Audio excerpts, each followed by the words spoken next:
Anthony, you packaging up some mail there? For the purposes of this bit, yes, I am. Let's say that I'm packaging up some mail to send to our patrons at the secret mail level. Wow, and in this magical fantasy world where you're actually doing that mail is super cool and awesome, right? Yeah, and even in the real world where we actually do it once a month, if you become a patron at the secret mail level, we send you a package every month that is full of interesting things. Previously, we've sent zines, we've sent pins, we've sent art prints, and we have something really amazing coming up this next month. That's patreon.com/wehaveconcerns.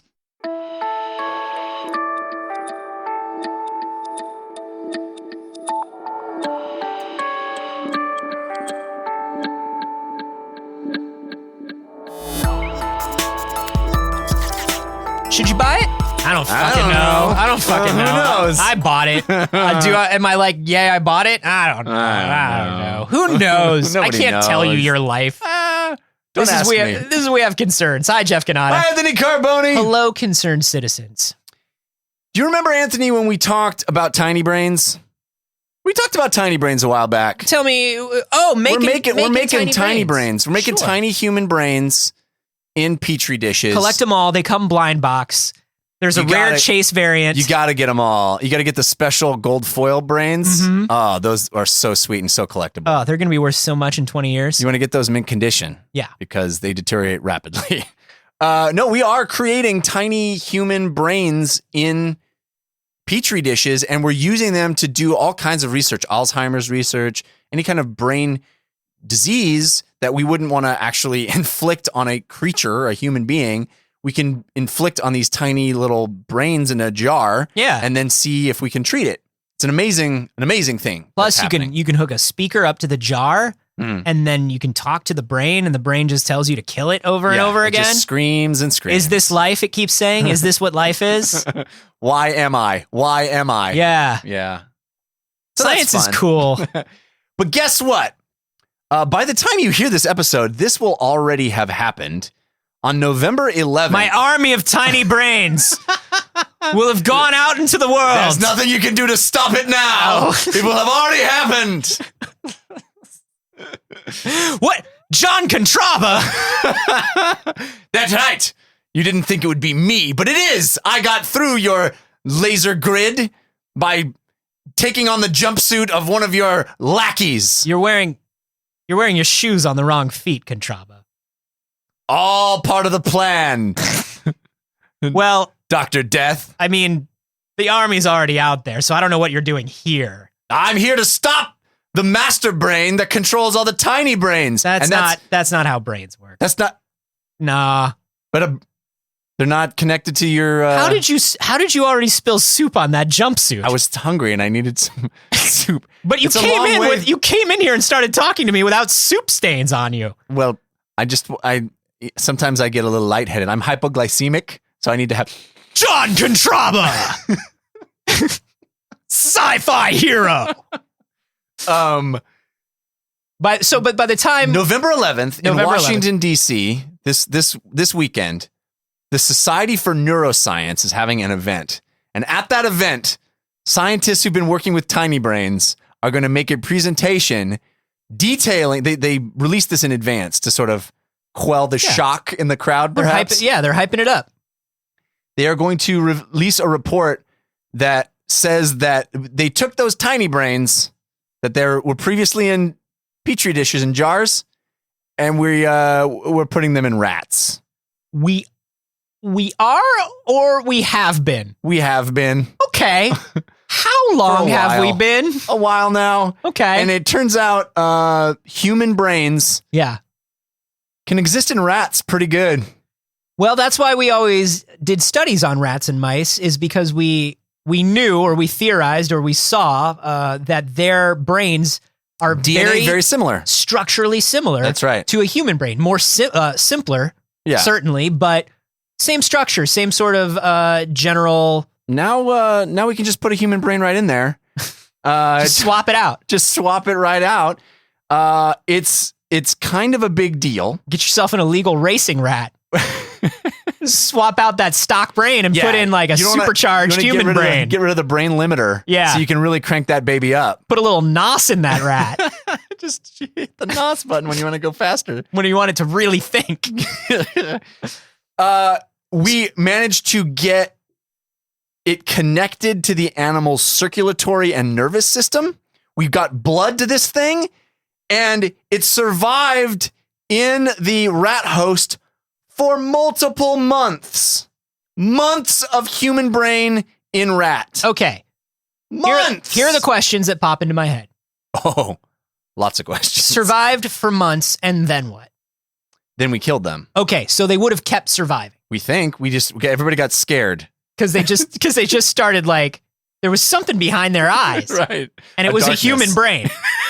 That's right. And because of that, they were way too smart and obviously plotting against us. They shouldn't have used actual Charlie's brain, because now everybody kind of sees Charlie and all the rats. Yeah, it's weird. Like, it's doing Charlie things. It's like, you know that thing that Charlie does with his hands when he's nervous, and now the rats are doing it? The rats are doing that. Where it's like that Matthew McConaughey in that Chrysler commercial. Yeah. Where it's like, are you rubbing a booger in between your thumb and forefinger? No, Charlie's just nervous. And so are these rats. And it's funny because it's not like one thing you can like put your finger on specifically. It's like kind of the way Charlie used to stand. Yeah. You know, these rats are like carrying themselves in a certain way. They're a little more slumped over. They just have a Charlie vibe. They're sort of like them. muttering to themselves, and it's not like sinister, but you're like, Charlie, why are you always muttering to yourself? Just reminds me of how Charlie used to be. It's not creeping me out, but like it's a weird habit.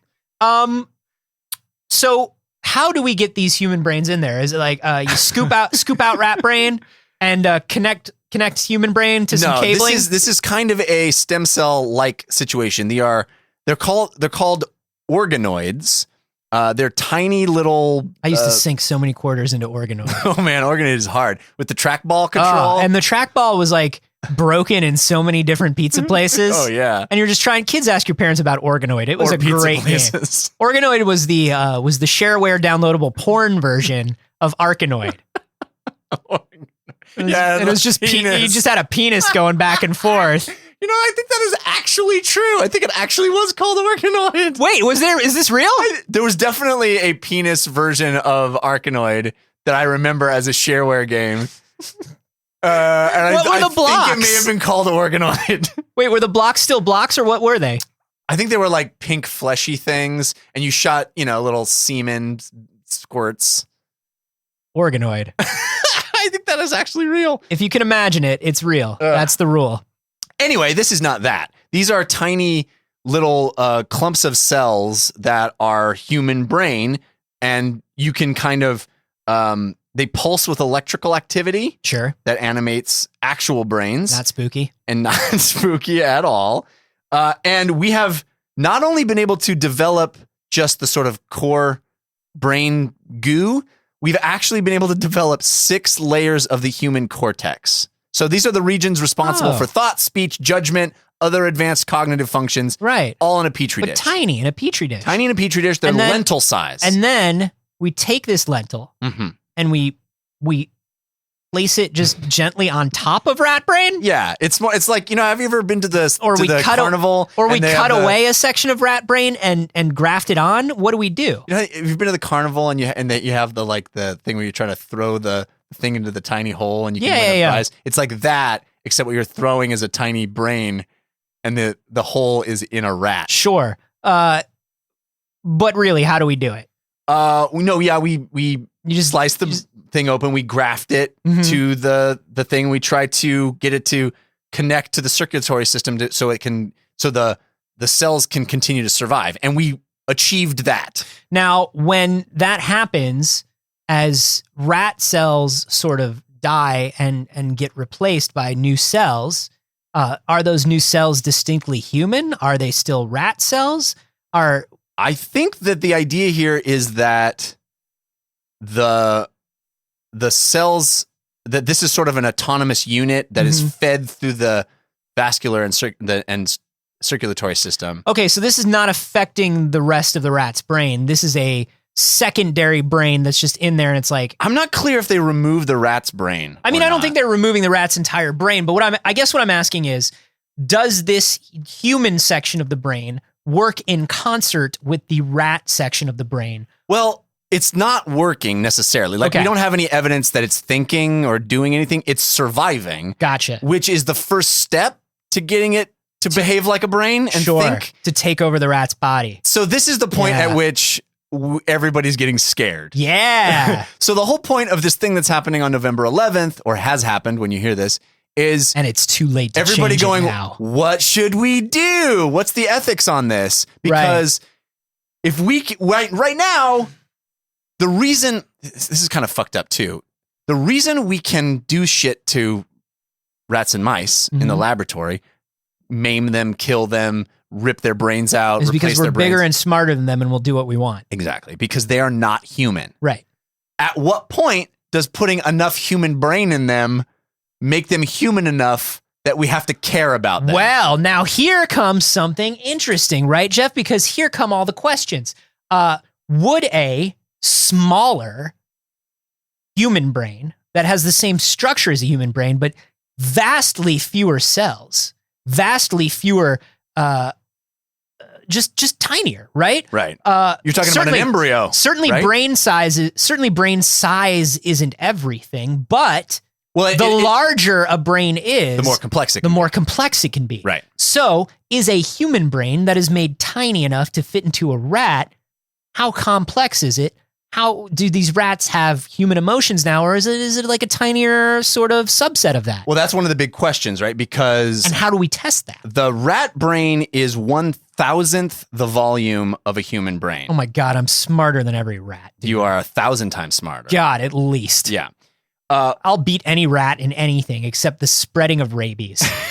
Yeah, and even then, I bet I could if I wanted to. Do you think you could spread more rabies than a rat? I'd put it in the water supply. I'd have one of my tiny brain soldiers put it in the water supply. And I'd stop you, Doctor, whatever I said your name was. But my other plan is just going right now. No, but I'm going to stop you. I'm just talking about future plans that I'm not even... I'm just putting this in my reminders, and I'm geofencing it. Are you... Oh my God, how did you spill 3/4 of that onto your front... Do you want a matzah? Delicious. So this is the dilemma that they're dealing with, right? Is exactly what you're talking about. The confines of a rat's skull is an upper limit to how big the brain can be, obviously. Right. So it can't get much more complex than what it is now. Unless we give it balloon skull. We just enlarge the skull, if we gave it a balloon skull. Just could balloon to the size it needs at any given time. Like the leader from the Hulk comics. The leader of mice. Yeah. Does it have to be green? I don't know. It's like I always thought it was odd that the leader was green. We'll let the creatives come up with that. It's green because it's gamma. Everything's gamma. Everything is green is gamma. Yeah. I felt like the green is gamma. That's how you remember what gamma radiation is. It's because it's green. Yeah. Any scientist will tell you that gamma radiation is definitely green. It's alliterative. Yeah. So yeah, I mean if it's only 1,000th of the size, can they really have the complexity, intelligence, and emotional intelligence of a human being? But also, does the research outweigh what we would have to do to these tiny human brains, to the pain we would have to inflict? What would we learn that would save X number of humans to experiment on one of these rats that has a human structurally human brain that we don't know actually thinks and feels like a human? Well, here's one of the scientists. This is Josephine Johnson of the Hastings Center. She says, if we give them human cerebral organoids, what does that do to their intelligence, their level of consciousness? Let's fucking find out. Even their species identity. Hell yeah. Let's get weird. She said, the only reason we do research on them in the first place is because they're not human. Right. At what point do they become human enough that we have to stop? Well, here's what I propose. Put tiny human brain into rat. Okay? Uh-huh. Let these rats breed for a couple generations. See what happens. Yeah. You know? Just let it go. Let it go. And then we'll just circle back. We'll put a pin in it now. Put a pin in it now. But do you know how quickly rats can have multiple generations? And we can put so quickly. So quickly. And we can put human brains in these rats. And then, Jeff, we download the You Don't Know Jack Party Pack. Yeah. The Jackbox games. Series of quizzes. We hand them all little iPhones or whatever. But they have to be rat-size iPhones? No. Regular-size iPhones. We're not going to invest in smaller iPhones. And we're not going to do Drawful or anything like that. Strictly just quiz Do they games. need the new iPhone 10? No. It can be any mobile device. Like we'll just give them like shitty ass 6s or something. Yeah, or even Android phones. Like who cares? What? Yeah. Wait. So They're not human. They get green bubbles. Oh, okay. Like all the other Inhumans. But they might, at a certain point, they'll become so human that we need to at least give them the courtesy of a green bubble. But this is my thing. Here's how we know if they're human. Can they answer the quiz questions? And you do they understand Cookie's hilarious jokes and innuendo? Do they seem to laugh? Do they giggle? And do they bitch about not having iMessage?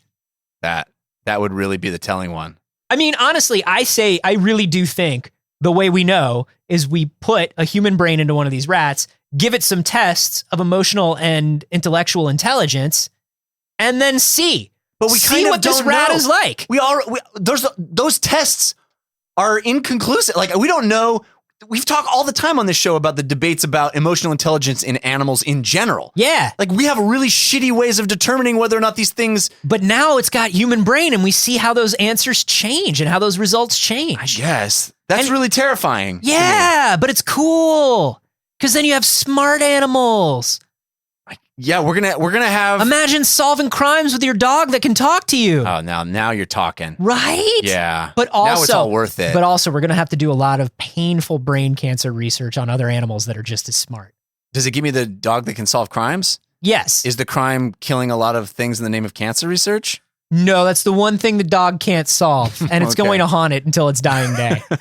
Understand. It's the dog. I'll still take it. I'll still take it. I mean, it's a great character arc for the dog. It's a good backstory. Yeah. It gives its fatal flaw. Because here's what you do. It's what's called in the industry, it's what's called pulling a Cerberus, which is when it starts off as a hilarious animal-based comic, and then later on, you get into some real dark emotional the real stuff. shit. A lot of anime does it. Yeah. You know? Pulling a Cerberus. I like it. A lot of Cartoon Network stuff goes that way. Can I read one sentence? I mean, there is a lot here to unpack, a lot here to be worried about. Yeah. Because all these articles, there's several of these articles, by the way. Did I say that they were sent in by Joseph Kane? Thank you, Joseph Kane. Thank you, Joseph Kane. All these articles are like, we don't know what's happening. The science is outpacing the ethics. We don't know at what point this becomes torturing a human-like creature. It's all fucked up. But let me read you this sentence, which is the most fucked up sentence, and it's totally just a throwaway in one of these articles. It says,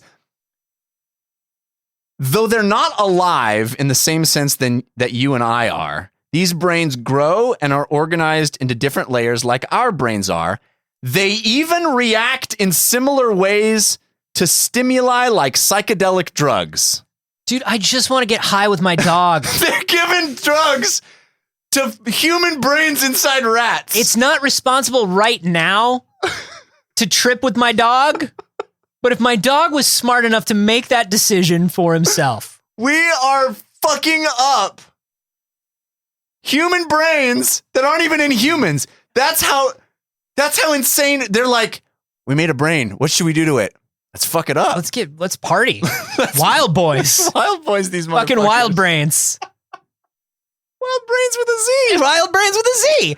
Look, here's where I say we go as the most ethically responsible person out there in this room. That's not me. Yeah, fair.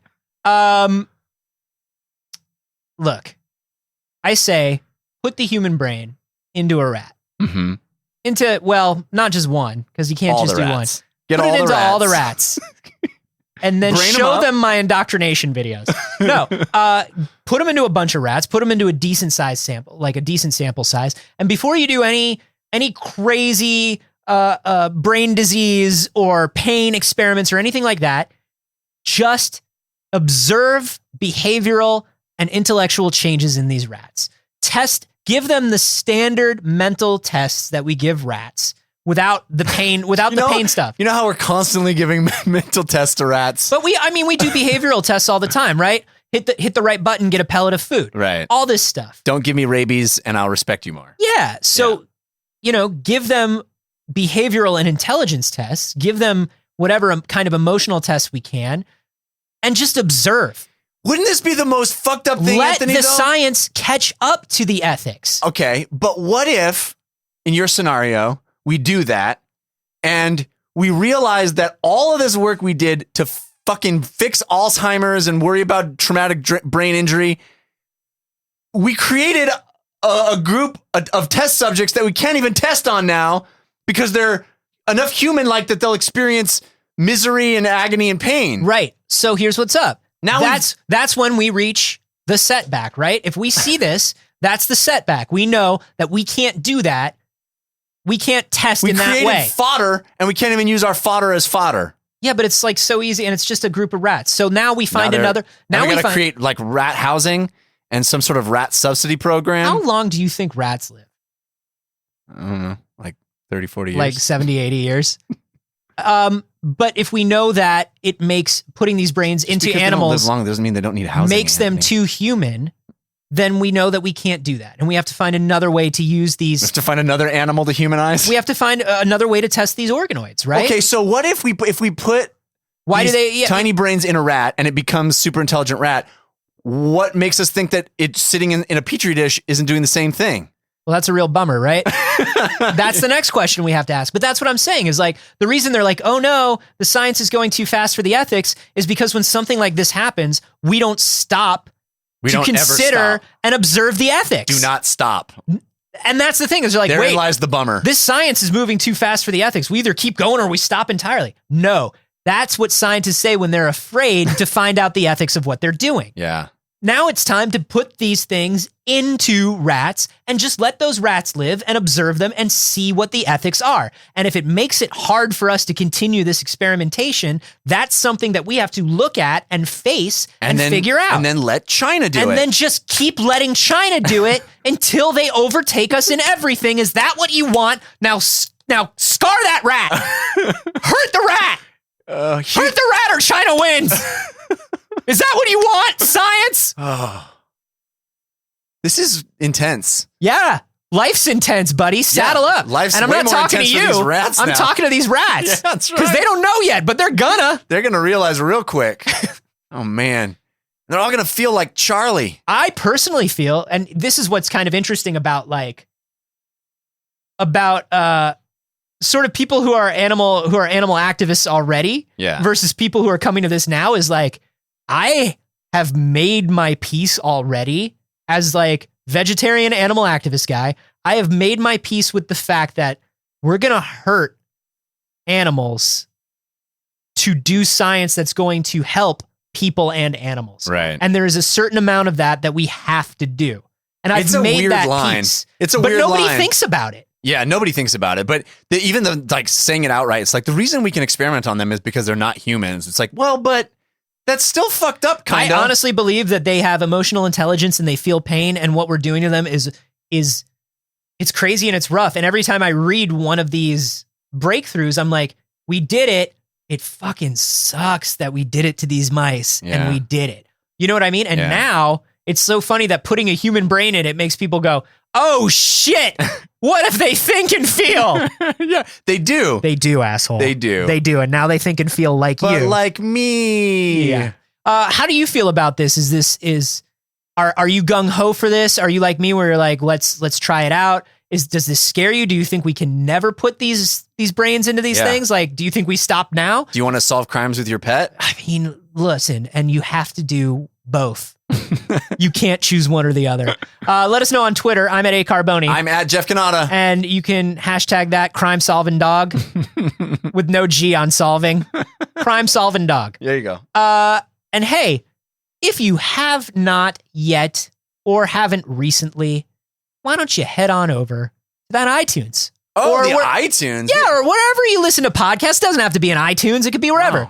Wherever you get your podcast. Maybe you're an Overcast person. Maybe you're a Google Play. Maybe you're what do you use? A Stitcher. I use Overcast. Yeah. And head to that and just give us a high rating, whatever that means for your platform. Yeah. Whether it's a 5-star rating in iTunes or I don't know, Giggle Bits on Android. What do you do? I don't know. Yeah. Give us all the Giggle Bits. Because what that does is that puts us up in the algorithms of those platforms and helps us spread the word to new concerned citizens, helps them find the podcast. That's right. We don't advertise.